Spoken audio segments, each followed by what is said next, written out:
Meditam jena tasme shigulave. Namam Vishnu Padaya Gauranga Prestaya Rupin Shri Bhakti Vibhudaya Bhajate Namne. Namam Vishnu Padaya Gaura Prestaya Bhutale Srimad Bhakti Paramodaya Puri Goswami Namne. Namam Vishnu Padaya Krishna Prestaya Bhutale Srimate Bhakti Vedanta Swamiti Namne.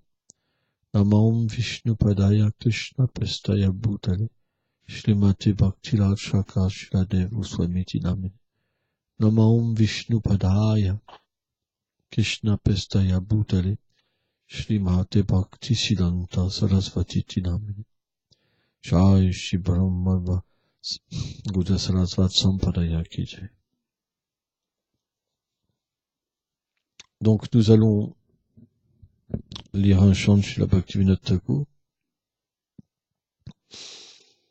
Ô mon Seigneur Hari, étant tombé dans l'illusion de ce monde, et ainsi devenu perdu et sans recours, je ne vois aucun moyen de délivrance. Ô toi, qui es le seul recours de ceux qui ont perdu tout recours, je m'abandonne à tes pieds par Exolotus et t'accepte comme l'essence de ma vie. Je n'ai accompli aucune activité pieuse et ne possède aucune connaissance. Je suis dépourvu de toute pratique dévotionnelle et de toute adoration du Seigneur suprême. Mais tu es empli de compassion et de bonté, et je ne suis qu'un misérable mendiant, ainsi je mendie ta miséricorde immotivée. Les impulsions puissantes de la parole, du mental, de la colère, de la langue, de l'estomac et des organes génitaux se sont alliées afin de me jeter dans les vagues de l'océan de ce monde matériel, me causant ainsi une grande anxiété. Après de nombreux efforts pour tenter de subjuguer toutes ces demandes matérielles, j'ai complètement abandonné tout espoir. Ô Seigneur, de ceux qui sont sans refuge, j'implore ton saint nom, car désormais tu es mon seul espoir.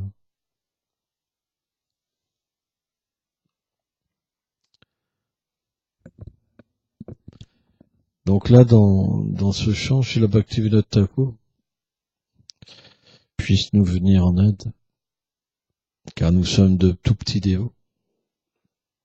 On ne doit jamais penser qu'on comprend le cœur des acharyas. Mais on doit simplement, comme Srila Bhaktivinoda Thakur nous transmet dans ses chants, comprendre que par la miséricorde de Krishna, alors une petite goutte, les sentiments de ses associés peuvent venir à nous. Juste une petite goutte. Or, cette petite goutte-là, si elle vient toucher notre cœur, elle peut libérer le monde entier. On peut pas, c'est impossible d'imaginer la grandeur des Vaishnavas, de tels Vaishnavas, hein, comme Srila Bhaktivinoda Thakur, qui sont les associés du Seigneur venus spécialement pour que la miséricorde de Chaitanya Mahaprabhu se répande sur la terre entière, dans l'univers entier. Hein.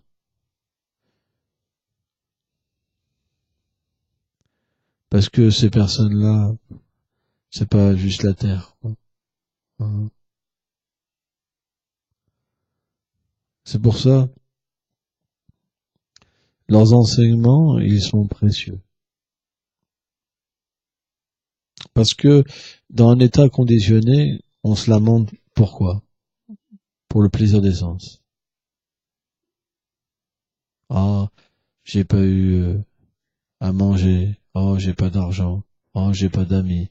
Oh, j'ai pas de femelle ou j'ai pas de femme. C'est surtout les femmes et les hommes qu'on se lamente dans ce monde. En fait, le plaisir des organes génitaux, de l'estomac. Quand ces choses-là sont comblées, on pense qu'on a atteint la perfection matérielle. Mais chez la Bhaktivinoda Thakur, il nous explique que, après de nombreux efforts pour tenter de subjuguer toutes ces demandes matérielles, j'ai complètement abandonné tout espoir. Alors ça, c'est une façon de parler. Je suis Bhaktivinoda Thakur, pas besoin de faire ça. Mais c'est une façon de nous enseigner. Hein, Krishna la Bhagavad Gita et Kamarishla Kuleshla Jakunda Sambhavan Mahasanu Mahapanma.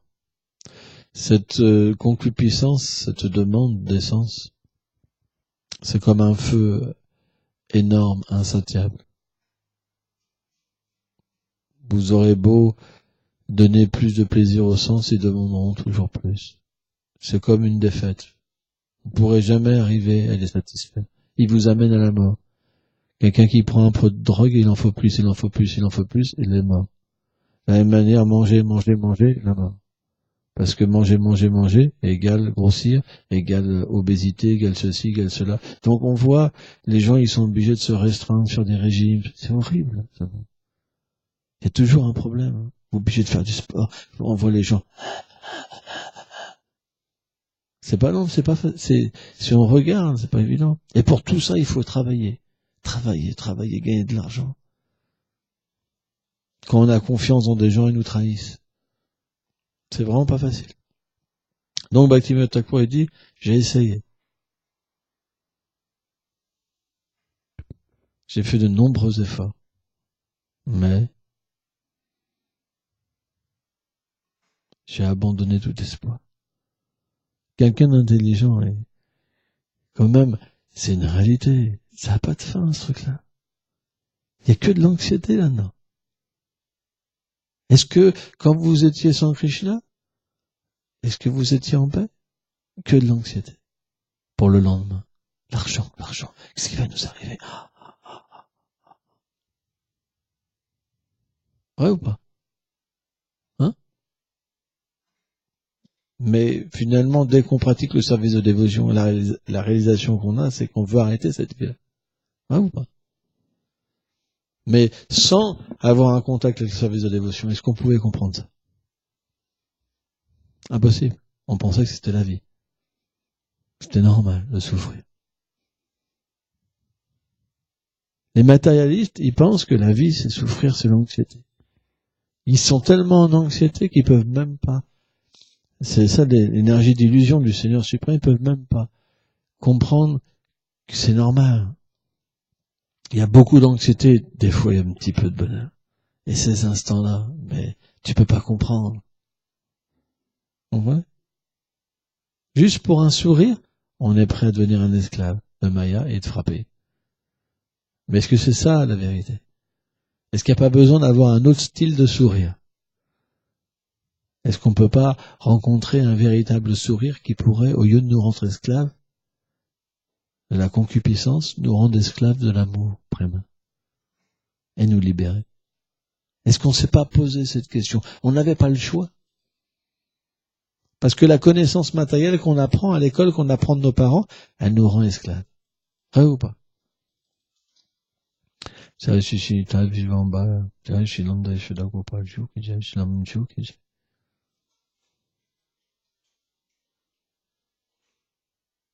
Mais c'est pas un petit esclavage. C'est un puissant esclavage. Parce que les liens matériels, c'est puissant. C'est très puissant. Au point que, bien qu'on est complètement dans l'anxiété, dans la souffrance, quand on entend parler de Krishna, on a un doute. On pense, mais je vais tout perdre. Vous vous rendez compte? La puissance de Maya. On pense qu'on va tout perdre. Mais perdre quoi? L'anxiété? Perdre cette situation misérable qu'on a, que même les porcs, ils ont. Rishabhadev, le Seigneur Rishabhadev, il dit même les porcs, ils font la vie sexuelle. Devenez pas comme les porcs. Même les porcs, ils jouissent de la vie sexuelle. Ils mangent. Ils se reposent. Donc c'est pour ça que, naturellement, sans avoir la miséricorde des sadhus, comme Bhaktivinoda Thakur, on ne peut pas sortir de cette illusion. C'est pas possible pour nous. C'est impossible. C'est pour ça qu'on doit chanter en méditant sur les chants de Bhaktivinoda Thakur. Et là, on va commencer à avoir cet instinct en nous de pleurer pour sortir de cette condition. Par la grâce de Srila Bhaktivinoda Thakur, on peut sortir de cette condition. C'est pas possible autrement. Bhaktisiddhanta a glorifié, a chanté les gloires de Bhaktivinoda Thakur. Srila Bhakti Pramod Puri Maharaj a chanté les gloires de Bhaktivinoda Thakur. Srila A.C. Bhaktivedanta Swami Prabhupada a chanté les gloires de Bhaktivinoda Thakur.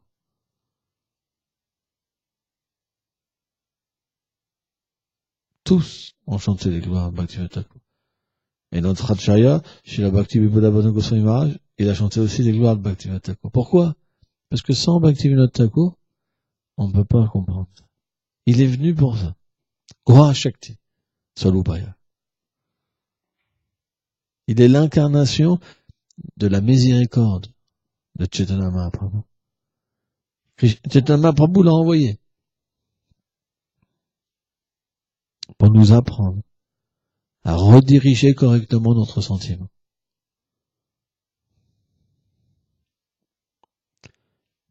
Qu'est-ce qu'il nous apprend?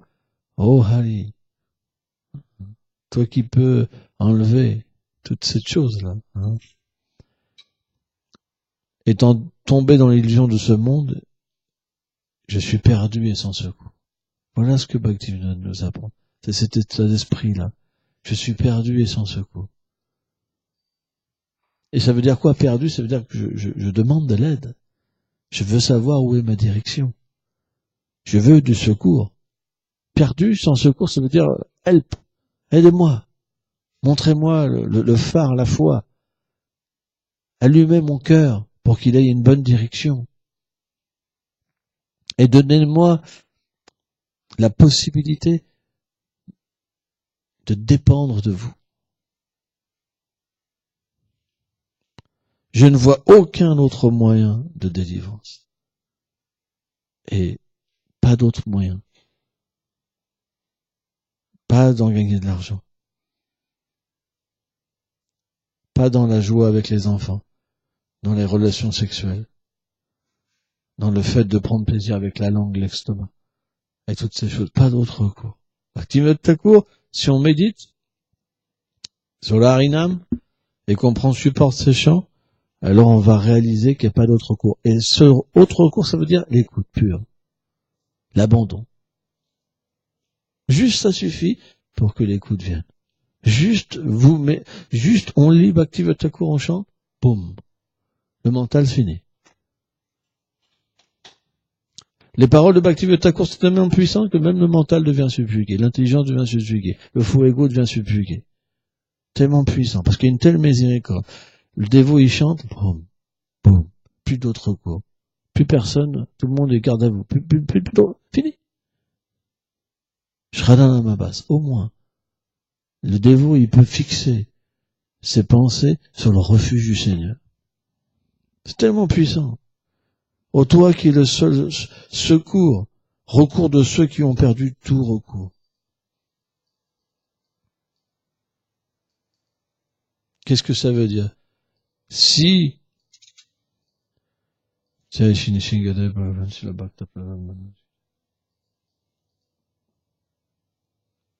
vous avez un autre recours, vous ne pourrez pas vous adresser à celui qui est le Seigneur de ceux qui sont sans recours. C'est très profond. Si vous aspirez quelque chose dans ce monde, vous ne pourrez pas atteindre Krishna. Il faut être sans recours.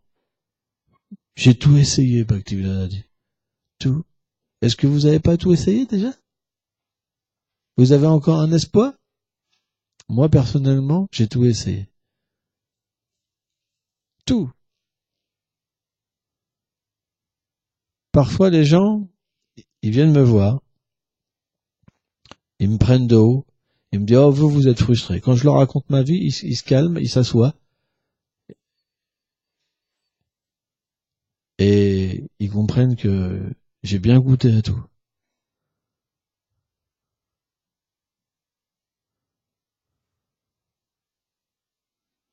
J'ai réalisé, même l'argent, même la drogue, même la vie sexuelle, rien pouvait satisfaire l'âme.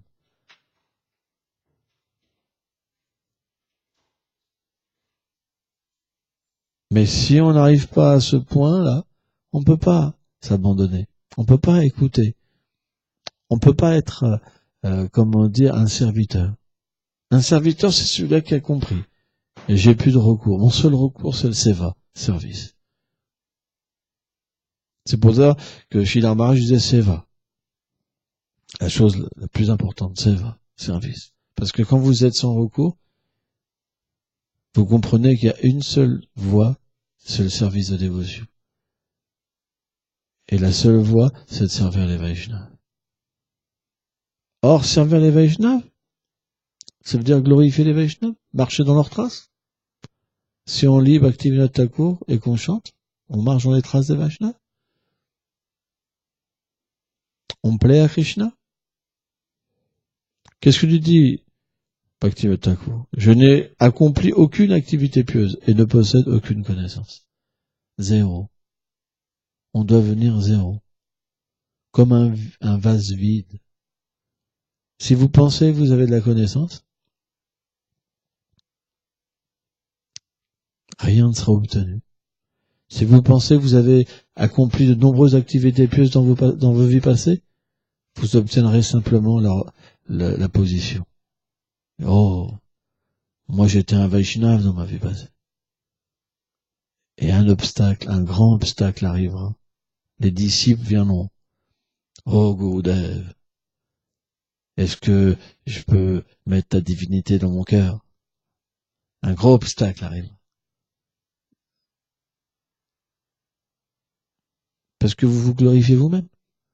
Bon, moi, j'étais un pic dévoti dans ma vie passée. Je faisais bhajan. Mais dans cette vie, j'y arrive pas trop. Mais dans mon autre vie, j'étais tellement avancé. Si on a ce genre de discours-là, alors on se richera tout seul. Qu'est-ce qu'on recherche? L'adoration.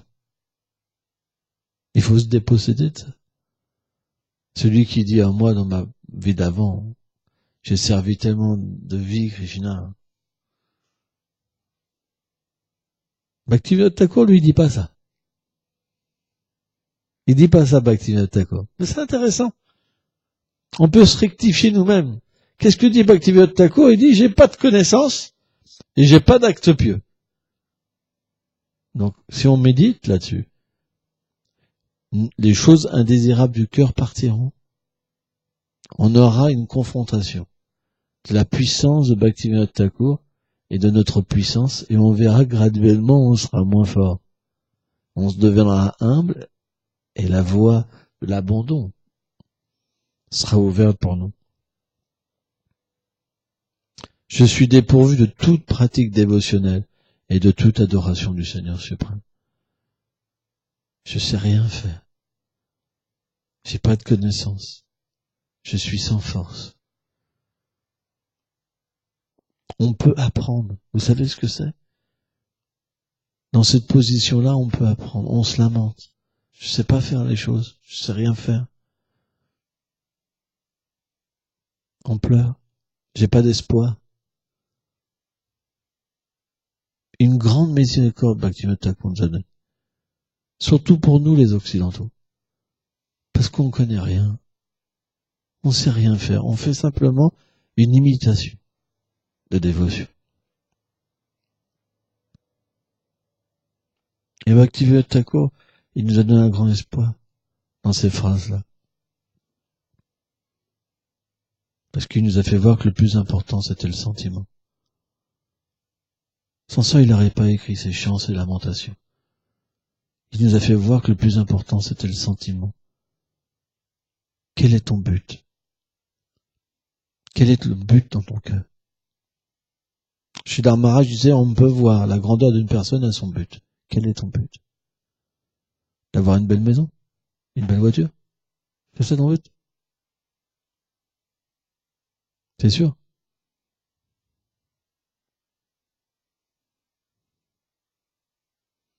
Avoir beaucoup d'argent? Faire des bons marchés? C'est quoi le but? Quel est véritablement notre but? Pas facile. On peut faire comme ça, mais si on devait expliquer notre cœur, c'est pas évident. Il y a tellement de choses matérielles dans notre cœur.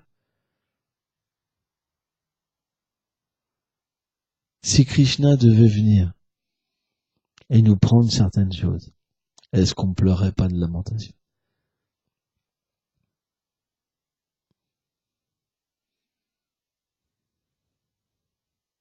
Pas évident. C'est pour ça, on est tellement loin de la bhakti. Mais Bhaktivinoda Thakur, il nous a donné un grand espoir, un tellement immense espoir.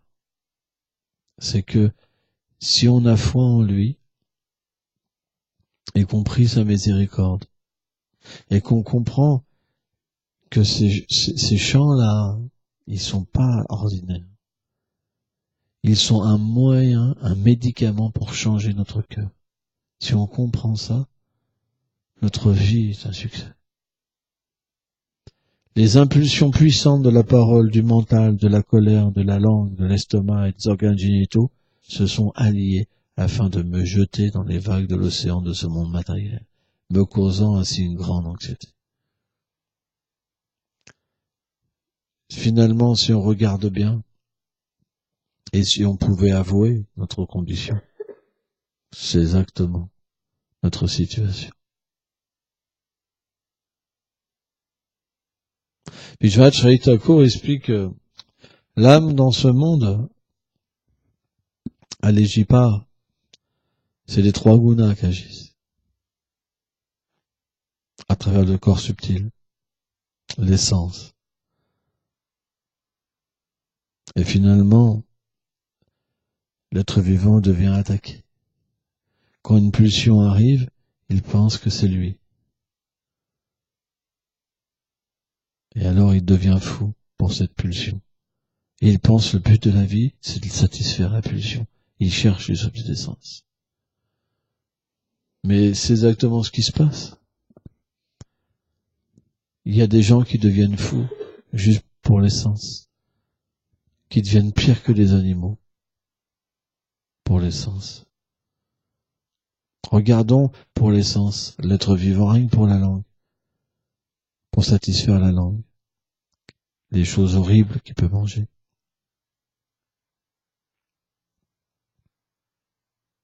Tant d'anxiétés sont données aux animaux, aux poissons, aux crustacés, aux escargots, à ce que vous voulez pour la langue.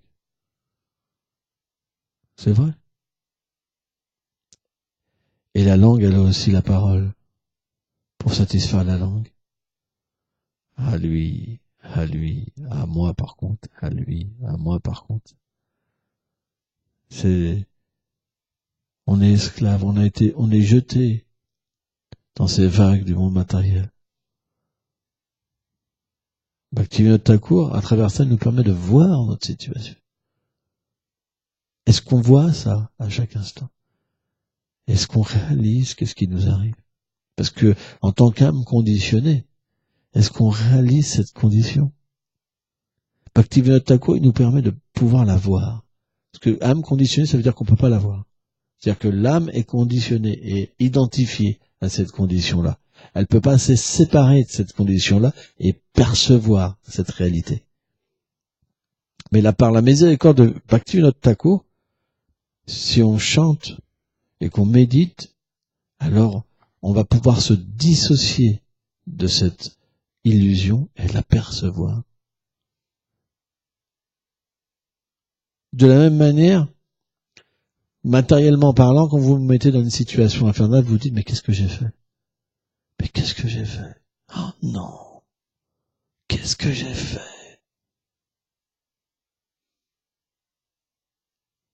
De la même manière, si vous pouvez voir la condition que vous avez construite, parce que c'est dû à vos désirs passés que vous avez cet environnement. Il n'y a pas d'injustice. Krishna vous donnera exactement ce que vous voulez. C'est vous qui avez voulu. Là, vous pouvez vous dire, mais moi, j'ai pas envie de ça. C'est parce que, en fait, c'est la réaction de vos désirs, vous apercevez qu'ils sont pas bons. Qui a désiré un homme? Qui a désiré une femme? Qui a désiré ceci et c'est ça? Et là. C'est pas Krishna. C'est pas Krishna qui a fait ça. Mais simplement, ça marche pas. Donc vous dites, waouh, la galère. Qu'est-ce que j'ai fait? Est-ce qu'il n'y aurait pas une autre solution? Est-ce qu'il y a ceci? Est-ce que ça? Ça tourne. Ça tourne. Mais il n'y a pas de solution. Parce que la solution matérielle, elle donne pas la satisfaction, elle donne pas la possibilité de sortir du problème. Mais si on s'associe avec un pur dévot, on va pouvoir observer la situation et avoir une connaissance supérieure et se dire, oh là, que faire? Bhaktivinoda Thakur dit, Allié, oh Seigneur, tu es mon seul refuge. Bhaktivinoda Thakur va nous apprendre à prendre refuge du Seigneur suprême. De la même manière, Krishna peut nous délivrer de toutes les choses. C'est très important. On doit avoir cette méditation. On n'est pas là juste pour être heureux matériellement, c'est pas notre voie. Ça c'est la voie du karma, c'est l'illusion. Les gens y pensent, dans ma prochaine vie, j'irai au paradis, ça sera mieux. C'est pas notre voie. Notre voie, c'est de voir la vérité, de reconnaître notre faute et prendre refuge dans le Seigneur suprême pour qu'il nous sorte de l'illusion.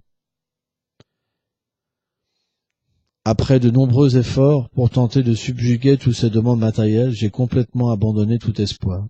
Ô Seigneur de ceux qui sont sans refuge, j'implore ton saint nom, car désormais, tu es mon seul espoir. Et là, Bhaktivinoda Thakur nous donne le processus pour prendre refuge de ceux qui sont sans recours. Et si on se sent sans recours, alors on pourra chanter d'une manière authentique.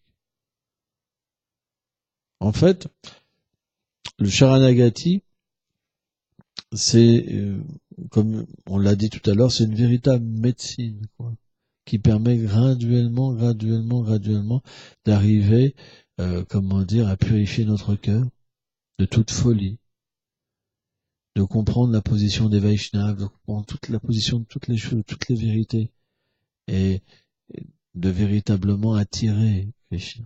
Parce que Sharanagati, c'est pas différent de Srimati Radharani.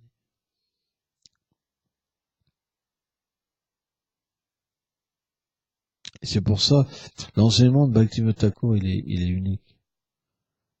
Dans le sens qu'il permet à tous les êtres vivants d'obtenir la miséricorde de Krishna.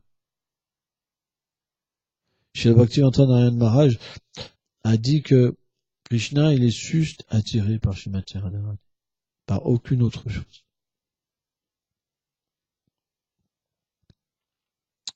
Même quand Krishna s'est expliqué dans différents écrits, Krishna, même quand il joue avec ses amis,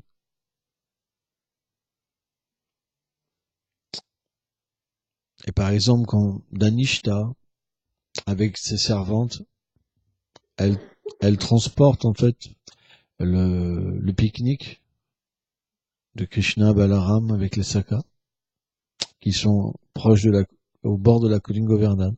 Elle vient à l'approche comme ça. Et parce que c'est le moment où Krishna va manger avec ses Sakas.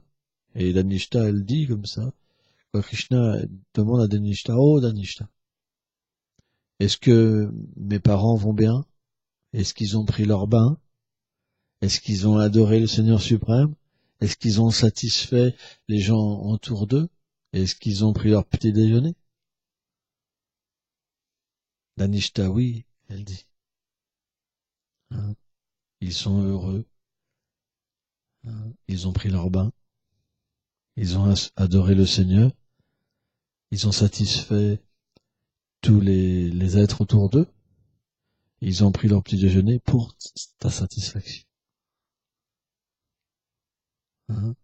Et là, que voit Dhanishta? Elle voit que Krishna est en séparation avec Radharani. Donc Krishna toujours pense à Srimati Radharani. Or, si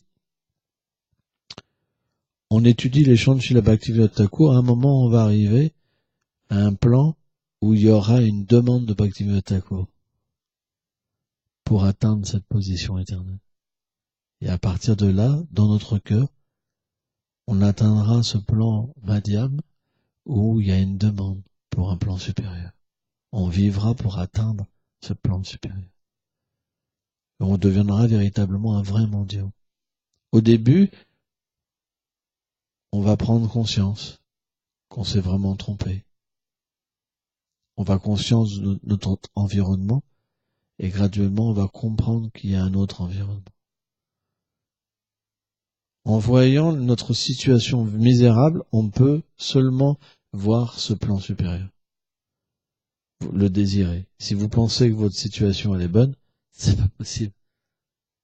Quelqu'un qui désire, par exemple, le paradis ou de la libération, c'est qu'il n'a pas encore assez d'actes pieux pour comprendre ce plan supérieur. Donc, il pense, si j'ai un plaisir plus grand, ça sera mieux. Si j'ai la libération, ça sera mieux. Mais en fait, le plan suprême, c'est on est libéré et un bonheur éternel et illimité. C'est pas matériel. C'est pas juste la libération, une situation qui est transitoire, qui est ni dans le monde spirituel, ni dans le monde matériel, mais une situation marginale, où il n'y a pas de relation avec le Seigneur suprême. Thakur explique Bhandatama, il appelle ce plan. La grande léthargie. Mahanda. Mahanda, c'est big. Tama, c'est ignorance. Parce que l'être vivant, il est dans une félicité d'ignorance. Alors, c'est pas un plan matériel, bien sûr, mais c'est pas un plan où il y a la connaissance de la réalité éternelle de notre relation avec le Seigneur suprême. Et c'est là d'où on vient. C'est pour ça, ceux qui prennent cette voie et qui reviennent à la case du départ, c'est comme s'ils avaient raté leur chance de pouvoir retourner à Krishna. C'est pour ça, Bhaktivinoda Thakur ne nous encourage pas dans ces ordres de voie. Voilà, merci beaucoup.